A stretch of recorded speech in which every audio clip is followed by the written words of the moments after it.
सोचिए, एक ऐसा देश जहां कभी भूख नहीं थी, जहां चोरी करना पाप समझा जाता था, जहां चरित्र धन से ऊपर था और जहां गाय केवल पशु नहीं, जीवन की धुरी थी। ये कोई कल्पना नहीं है, ये वही भारत है जिसे देखने के बाद एक विदेशी शासक ने खुद स्वीकार किया कि जब तक इस देश की आत्मा को नहीं तोड़ा जाएगा, तब तक इस देश को गुलाम बनाना असंभव है।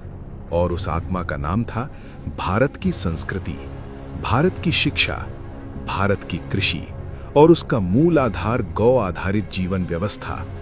आज हम 21वीं सदी में खड़े होकर जब पीछे देखते हैं तो सवाल उठता है, क्या सच में वही हुआ जिसकी साजिश 1835 में रची गई थी? क्या भारत की रीढ़ तोड़ी गई?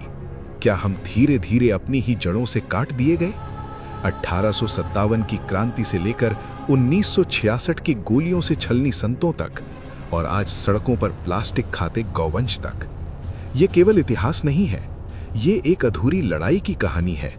ये कहानी है वादों की, वादा खिलाफी की, आस्था की, संघर्ष की और अब एक निर्णायक जन अभियान की। ये कोई भाषण नहीं, ये कोई आरोप पत्र नहीं, ये एक साक्ष्य है कि जब जब भारत ने गौ को छोड़ा, तब तब भारत ने खुद को कमजोर किया। अब सवाल सिर्फ ये नहीं है कि गौ माता के साथ क्या हुआ, सवाल ये है कि अब हम क्या करेंगे। लॉर्ड मैकॉले का आगमन 2 फरवरी 1835 को ब्रिटेन की संसद में मैकॉले के भारत के प्रति विचार और योजना। मैकॉले के शब्दों में, मैं भारत में काफी घुमा हूं, दाएं बाएं इधर उधर मैंने ये देश छान मारा और मुझे एक भी व्यक्ति ऐसा नहीं दिखाई दिया जो भिखारी हो, जो चोर हो।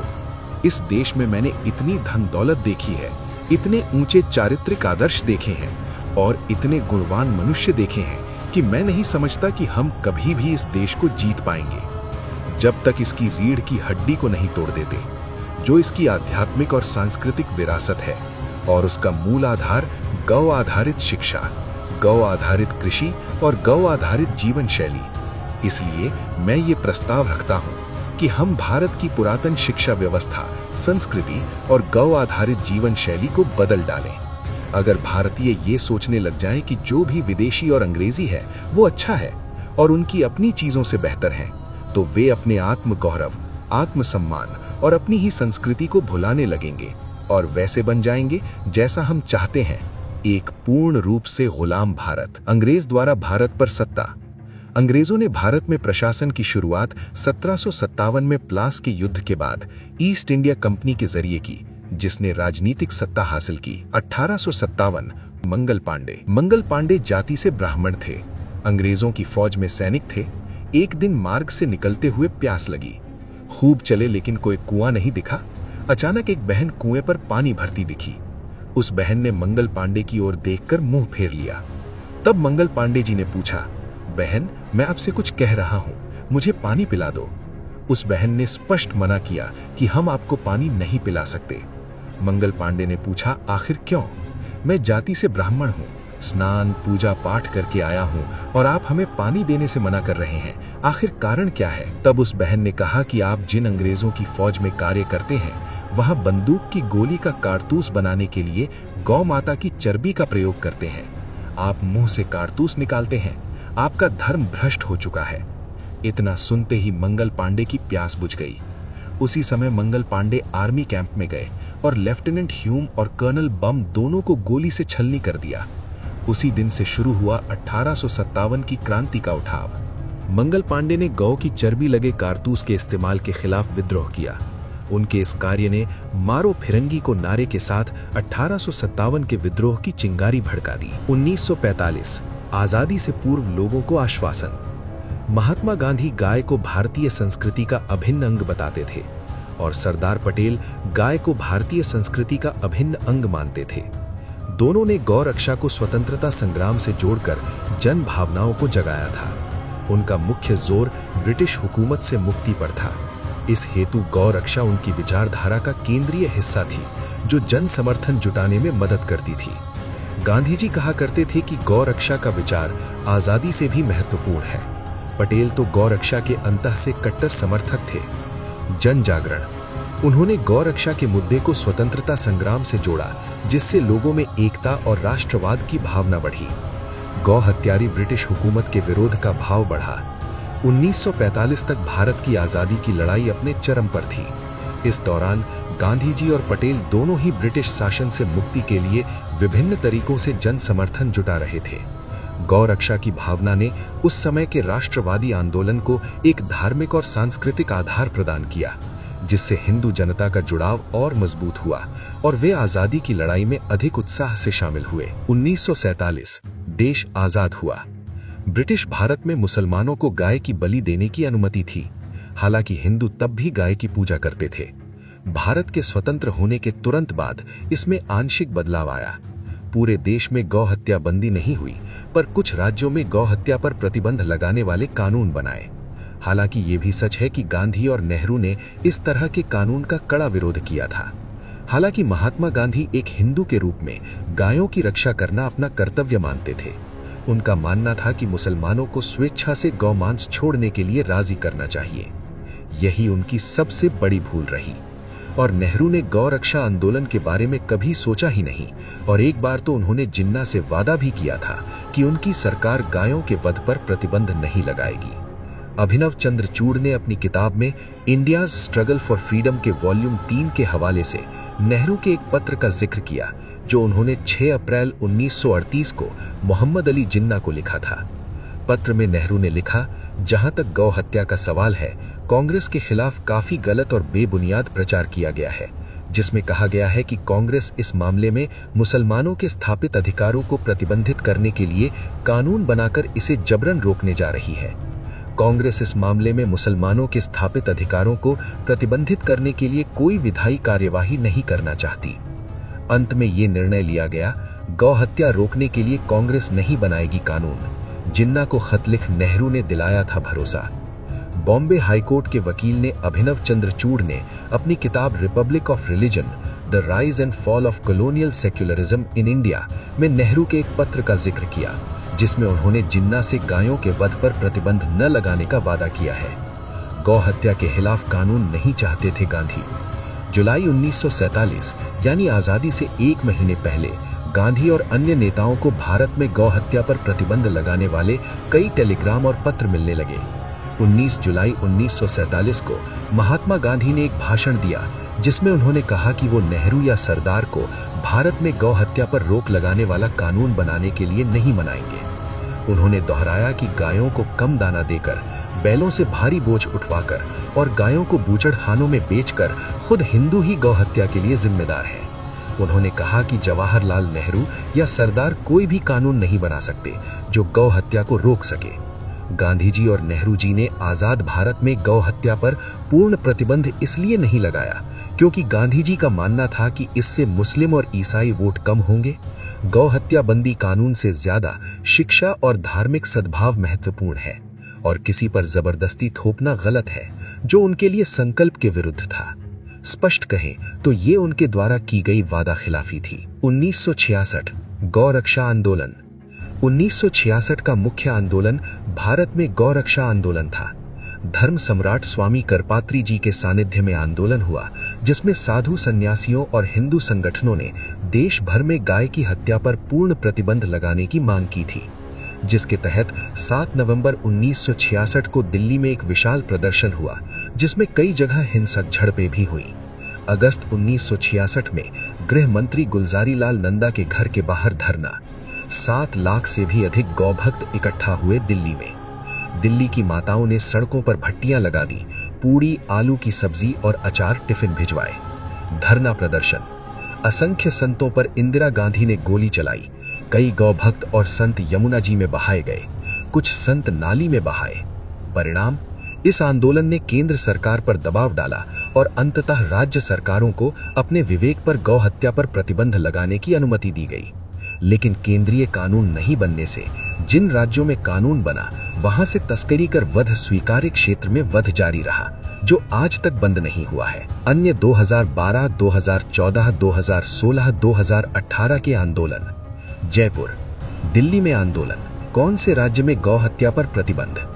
उत्तराखंड, उत्तर प्रदेश, राजस्थान, गुजरात, मध्य प्रदेश, छत्तीसगढ़, हरियाणा, हिमाचल प्रदेश, दिल्ली, महाराष्ट्र, जम्मू कश्मीर, चंडीगढ़, इन राज्यों में गाय, बछड़ा, बैल और सांड की हत्या पर पूर्ण प्रतिबंध है और उल्लंघन पर कड़ी सजा का प्रावधान है।